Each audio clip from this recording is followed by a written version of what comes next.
Hey folks, welcome to another edition of the Meybohm Perspective, the podcast that we do that is all things real estate, just insights and strategies and information, market updates, and we are so glad to bring that to you again today. I'm John Chambers. I am the general manager of Meybohm Real Estate, and this is Stacy Chambers. Good morning. Good morning. Good morning. Yeah, I'm the manager for North Augusta, and I'm happy to be with y'all today. Yep. And Stacy Chambers is also, for most of you know, but if you're watching and you don't, she's also my wife. And so real estate is something that we talk about all the time, as you can imagine. We never turn it off. So probably not a lot of preparation needed for today. We're just going to have a conversation. But today's topic is going to be a really, I think, important one. And the topic is the standard of real estate excellence. The standard of real estate excellence. That is a bold statement. It is. And when you make that statement, you have to be able to back that up. You have to be able to live it. And it's also one that we could take a lot of time with. I mean, today we can really only scratch the surface. And there's a lot of directions you can go. There's a lot of things we could say. But I just today want to kind of dive into what is it? What does that mean? How does it apply to the real estate business? And, I think, when you think about that, it's easy to just talk about our company's market share. I mean, we've had the dominant market share as long as I've been around, which is close to 20 years and before that. So we've got that, and it's easy to say, oh, we're the place of excellence because we've got the dominant market share. But that's not necessarily the case. I think it goes deeper than that. I mean, market share is more of a byproduct of having a standard of excellence. The evidence of it. Yeah, I think when you have that standard and you meet that standard, you perform at that standard of excellence, the market share takes care of itself. Agreed. And so I just want to dive into what does that mean as far as real estate. I want to talk about it from an agent's standpoint, maybe. And from our standpoint as managing brokers, what does it mean to do that in real estate? What are the components that we need? How do we live that every day? And so that's what I want to talk about. So I'll start with you. You manage agents. I know I'm biased because you're my wife, but I see you living at that standard of excellence, and I think it's contagious. It filters into our company. So what comes to mind first with you when I say that? I mean, to me, it's just providing the highest level of value to those that I serve in every facet of what I do. It's something that, I just strive for it every day because there's so much to learn in our industry. Sometimes you feel like you're drinking from a fire hose, but you've got to start somewhere. Technology changes, procedures change it, they change. And, I got to tell people all the time, technology is not going to slow down for us. Right. So it's staying on top of what's going on in our industry, having a finger on the pulse of it, and being able to provide value to those that you serve. Sure. Absolutely. It's, again, we could go so deep on this. I think the first thing, there's several things that come to my mind. And the first one really is attitude. And I know that's, everybody talks about attitude, be positive, be upbeat, all of that stuff. It's cliche sometimes, but I think it's more of a mindset. It's how you approach things every day. It is being proactive, being resilient, being focused on solutions and not so much problems. It's a mindset of how can I get better? Right. And I think it's so important because the real estate industry, whether you're an agent or whether you're a client, it can be kind of an emotional roller coaster. I mean, there's a lot of things out there that the client has to deal with and the stress of moving. And you as an agent not only have to have that right mindset for yourself, but also you have to share that burden and carry that burden for the client. And so that comes to mind, and that's not always easy to do. I think our attitude as agents, as brokers, has to be fed every day. It has to be cultivated so that you can go out and live that. And if you don't start with the right mindset, the right attitude, excellence is not going to flow out of that. If you don't have excellence in mindset and approach and perspective and attitude, there's no way that's going to filter into the other things that make up attitude. So what else comes to mind for you? But when you're talking about attitude, I mean, you're right. There are so many factors that can affect our attitude. And, you know, I see a lot of times people go through difficulty with transactions, things fall apart. And it's hard to keep your attitude good.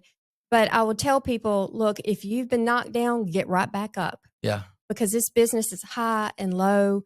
We're not going to change that. But your attitude will set the temperature of what you're, you know, going to do moving forward. Right. So always have that attitude, but you got to start your day with, you know, a lot of positives, because there's enough negatives in the world to beat you down by the end of the day. Make sure you're fueling yourself every day with positive information to, you know, to help your attitude throughout the day, to carry you through. Fill your well with the good stuff out there. Well, in a world, not just an industry, but in a world where there are so many things outside of our control. I mean, so we could name those things till dark. I mean, so much we can't control. But the only three things really we can control are our thoughts, our words, our actions, which make up our attitude, our perspective. And again, that word resilience, you hit on it, is just, it's not always going to be rah, rah, and everything's good. Sometimes you just have to box that out and keep going. And that's what we can control, is ourselves. And so I think it starts with attitude. So just diving a little deeper, I mean, you can have a great attitude, but if it stops right there, that's not necessarily a standard of excellence. So I would say the next thing really on my list would be work ethic. Gosh, I think that, to me, that's number one, work Yeah. ethic. Yeah. You know, commitment to your craft, commitment to what you do every day, getting up, making sure that you are following the market, doing the research, staying engaged. It's not something that you can hit or miss on, because when you meet with customers and you meet with clients, they're going to know if you are in tune to what's going on in the market. Sure. It is not something that you can do 1 or 2 days a week. It's every single day. Every you should day. commit to your craft to get better. Yeah. How many times in any area of life do we see where work ethic overcomes so many other deficiencies? You don't have to be the smartest. Right. Though we want to continue to be educated. Yeah. We strive to that. Right. But work ethic will make up, actually these first two, attitude and work ethic, will make up a lot of difference in any other deficiencies. It does. And we had talked about this. A good example, I like sports analogies, and I was talking about Kobe Bryant. Yeah. And I was just reading about him and his work ethic, you know, for basketball. And you know, he had a lot of natural talent, sure. Yeah. But he also knew that in order to be the best, he said, I have to be willing to do the things other people won't do. Right. So when other people, his teammates, were sleeping in, he was at the gym at 4:15 in the morning practicing. Yeah. And when they got there at 8 o'clock, he had already gotten in at almost 4 hours of practice. Yeah. But that's why he was the best at what he did. Yeah. It was day in, day out, never taking your foot off the gas. And I want to say also, when his team won national championships, he was right back in the gym the next day. Yeah. He didn't take any time off. You can't do that. Work ethic is never really content and satisfied. Correct. And, you know, that brings it back to, I can't do a podcast like this without mentioning E.G. Meybohm. One of the most hardest working individuals, and we could go deep with him. The love of people, the love of the industry, the integrity and the character and all of that, but just a work ethic that was incredible. And, you know, one other quick story on that, we'll move on and wrap this up. But the Kobe Bryant reminds me of a more of a closer to home story.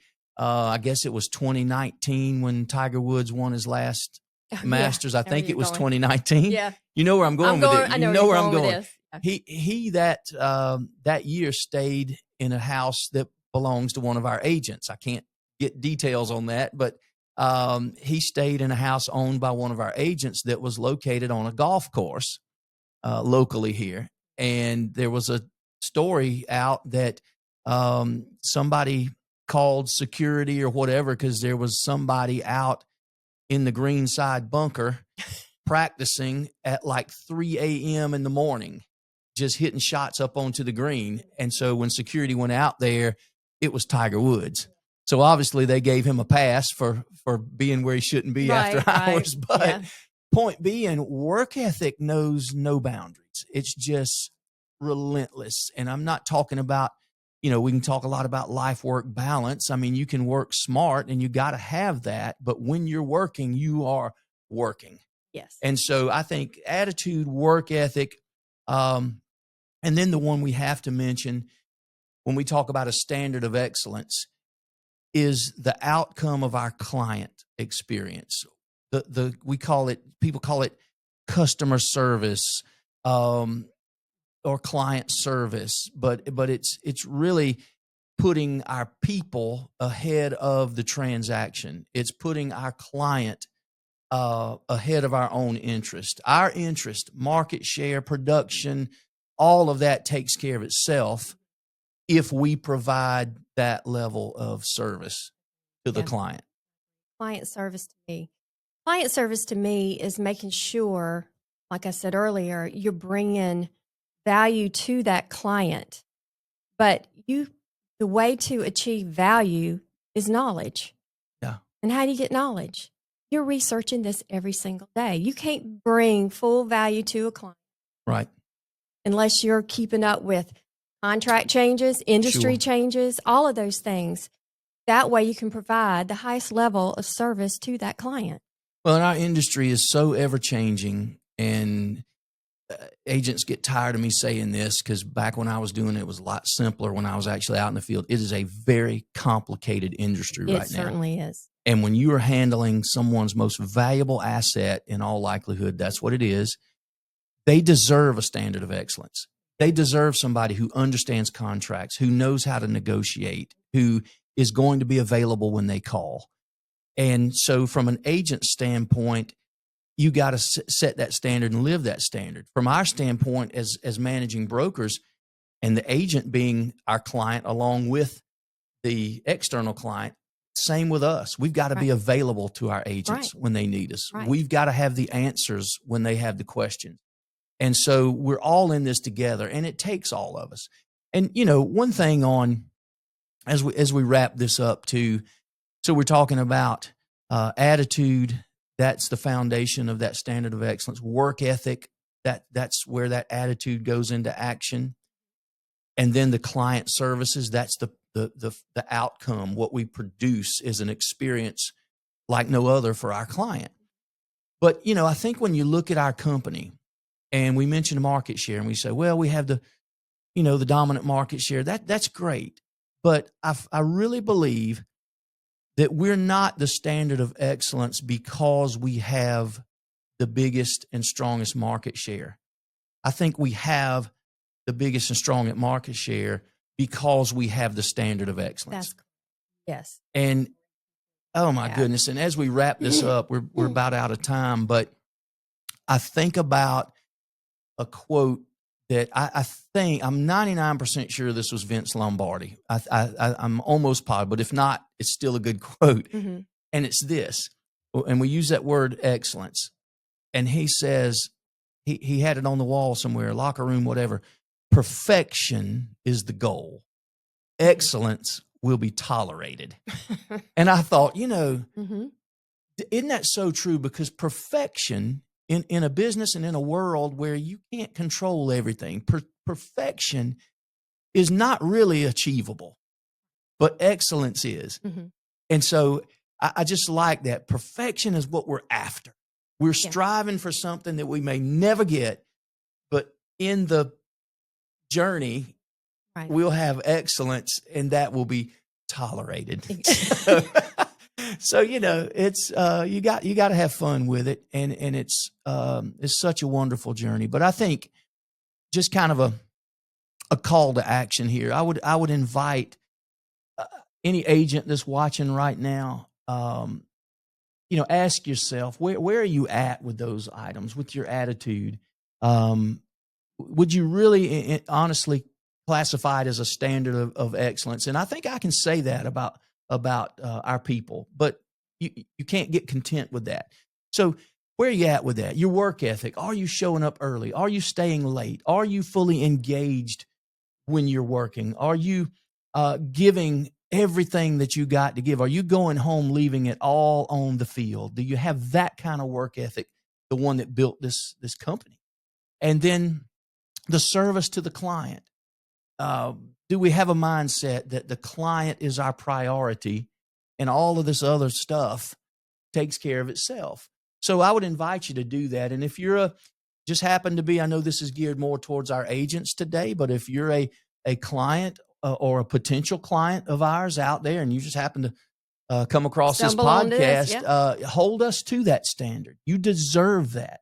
There's a lot of different companies of brokerage firms out there. There's a lot of different agents, and you deserve to have the highest standard of excellence in the real estate business. So much more. Maybe we'll do a part 2 on this one at some point. There's a lot so of much things to that I'm do. thinking about that we can talk about. Bring that next time. Well, we can, and I appreciate you not only as wife, but as a broker in our company. We have got such. This is the greatest brokerage in my mind. We've got such good people in the positions that you have, and in our business that's ever changing. Our agents need that; they rely on that, and I will say to any of our brokers that were sitting here how much I appreciate you guys, what you do to hold that standard of excellence. So, all right, I think the clock is ticking and we're out of time, but we have thoroughly enjoyed being with you this morning, and we look forward to the next edition of the Meybohm Perspective. Have a wonderful day.